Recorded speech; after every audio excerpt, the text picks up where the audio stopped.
दिन में तू ना हो वो दिन ही नहीं, जिस जीवन में तू ना वो जीवन नहीं। नेहमिया की पुस्तक 3 अध्याय का 26 वचन। न 3 लोग तो ओपेल पूरब की ओर जलपाटक के सामने तक और बाहर निकले हुए गुम्मट तक रहते थे।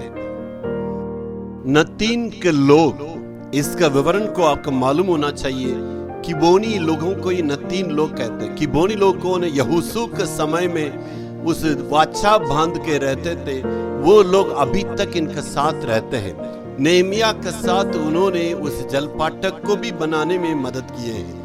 देखिए, इस्राएलियों के साथ उन्होंने वाचा बांधी, पानी ढोने के लिए और लकड़ी काटने के लिए, यानी गुलाम के रूप में रहने के लिए उन्होंने वाचा बांधी।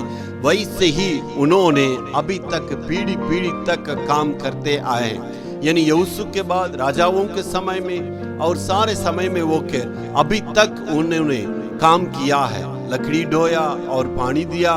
और यहाँ तक वहाँ की मंदिर में काम करने वाला याजकों को भी उन्होंने मदद किया है।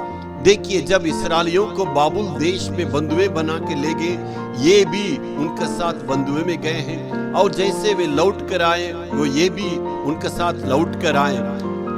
कभी भी उन्होंने बलवा नहीं किया, विरोध में कुछ भी नहीं किया है। और परमेश्वर की लोगों के संग संग रहा, दुखों को उठाया, कभी भी उनका विरोध काम नहीं किया। इसका मतलब परमेश्वर ने जो उन्होंने वाचा बांधी, जो उन्होंने धोखा दी है, उनको पूरा करने के लिए अभी तक उन्होंने परमेश्वर की आज्ञा मान के वैसे ही काम करके और परमेश्वर के लिए वाचा को उन्होंने पूरा किया है।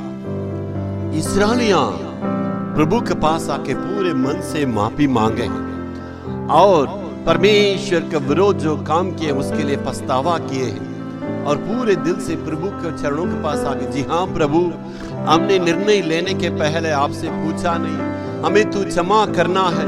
इस प्रकार उन्होंने प्रभु से क्षमा मांगने के चलते परमेश्वर ने उनको क्षमा किया और किबियोनियों को उनके साथ में रहने दिया। मेरे प्यारों, मसीह जीवन में यदि आपने गलती किया, जहां पर आपको भूल हुई, जहां आपकी गिरावट हुई है, वहीं पर प्रभु के चरणों के पास फिर से आइएगा और परमेश्वर के चरणों पर आके आपकी गलती को मान लीजिए। हे प्रभु, मैंने इस जगह पर गलती की है, आपकी बातों को हमने मानी नहीं है, मैंने मनमानी की है, मैंने अपराध किया, पाप किया, भूल हो चुकी, मुझे माफ कीजिए प्रभु, इस गलती को मुझसे दूर कीजिए, मैं आपसे क्षमा मांगता हूँ। जब पूरे दिल से प्रभु के पास आप क्षमा मांगेंगे और पछतावा करेंगे, अर्पण करेंगे, तो परमेश्वर आपको क्षमा करके फिर से आपको खड़ा करके विजय को देगा। Hallelujah, hallelujah.